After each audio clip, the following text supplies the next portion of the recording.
Guys, आज हम computer generation के बारे में बात करेंगे कि कंप्यूटर जनरेशन में कितने जनरेशन होते हैं और कौन सी जनरेशन में कौन सी टेक्नोलॉजी का यूज़ किया गया था। सबसे पहले आता है फर्स्ट जनरेशन ऑफ कंप्यूटर। ये जनरेशन सबसे पहले डेवलप किया गया था।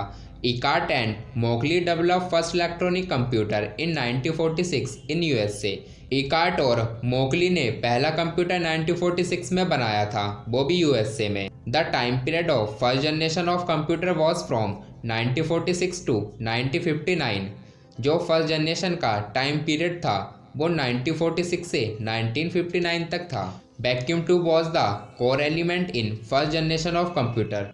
कंप्यूटर का फर्स्ट जनरेशन जो था उसमें कोर एलिमेंट के तौर पर वैक्यूम ट्यूब का इस्तेमाल किया गया था। वैक्यूम ट्यूब एक टेक्नोलॉजी का नाम है। Punch card and paper tape was the secondary storage. First generation में सेकेंडरी स्टोरेज के लिए पंच कार्ड और पेपर टेप का यूज़ किया गया था। नेक्स्ट पॉइंट है it is not portable and consume lot of electricity. पहला जनरेशन पोर्टेबल नहीं था क्योंकि इसका साइज बहुत बड़ा था, इसलिए आप इसे एक जगह से दूसरी जगह लेकर नहीं जा सकते थे और ये इलेक्ट्रिसिटी भी बहुत ज़्यादा कंज्यूम करता था क्योंकि इसका साइज बहुत बड़ा था। चलिए अब सेकंड जनरेशन ऑफ कंप्यूटर के बारे में डिस्कस करते हैं। The second generation computer are IBM 700 and KL91। Second generation में जो कंप्यूटर डेवलप किए गए थे वो थे IBM 700 and KL91। Transistor was the core element in second generation of computer. Second generation में कोर एलिमेंट के तौर पर ट्रांजिस्टर का यूज़ किया गया था। The time period of second generation of computer was from 1959 to 1965। जो सेकंड जनरेशन का टाइम पीरियड था वो 1959 से 1965 तक था। यानी कि दोस्तों जब फर्स्ट जनरेशन ख़त्म हुई उसके बाद से सेकंड जनरेशन ऑफ कंप्यूटर आ गई थी।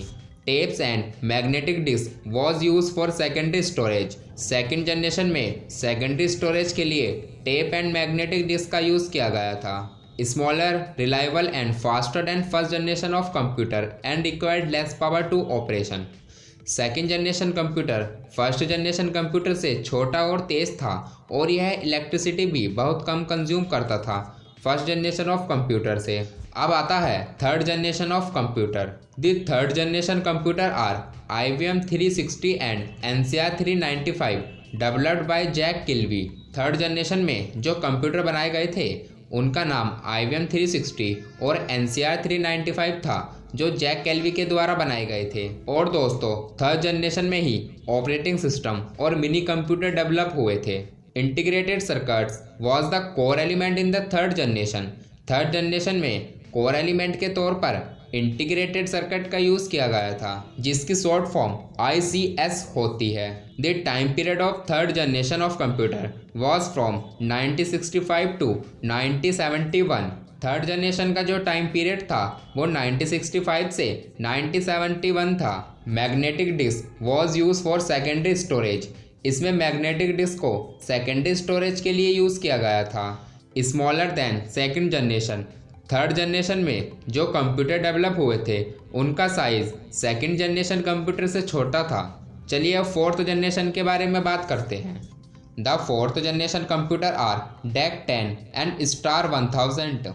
ये कंप्यूटर थे जो फोर्थ जनरेशन में बनाए गए थे। लार्ज स्केल इंटीग्रेटेड सर्किट यानी LSICS was the core element.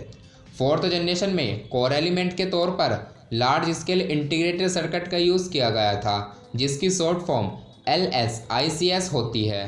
The time period of fourth generation computer was from 1971 to 1985।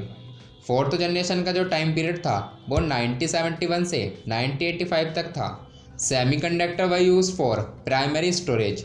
Fourth generation में प्राइमरी स्टोरेज के लिए सेमीकंडक्टर का इस्तेमाल किया गया था। डेवलपमेंट ऑफ कंप्यूटर और PC। फोर्थ जनरेशन में ही माइक्रो कंप्यूटर और PC यानी पर्सनल कंप्यूटर आए थे। चलिए अब फिफ्थ जनरेशन के बारे में बात करते हैं दोस्तों। फिफ्थ जनरेशन ऑफ कंप्यूटर को फ्यूचर जनरेशन ऑफ कंप्यूटर भी कहा जाता है। The fifth generation computer are desktop, laptop and palmtop etc। Fifth generation के कंप्यूटर लैपटॉप, डेस्कटॉप और पाल्म टॉप है जो हम आज के समय में यूज़ करते हैं। इस समय कंप्यूटर की फिफ्थ जनरेशन ही चल रही है। Ultra large scale integration ULSI is the core element.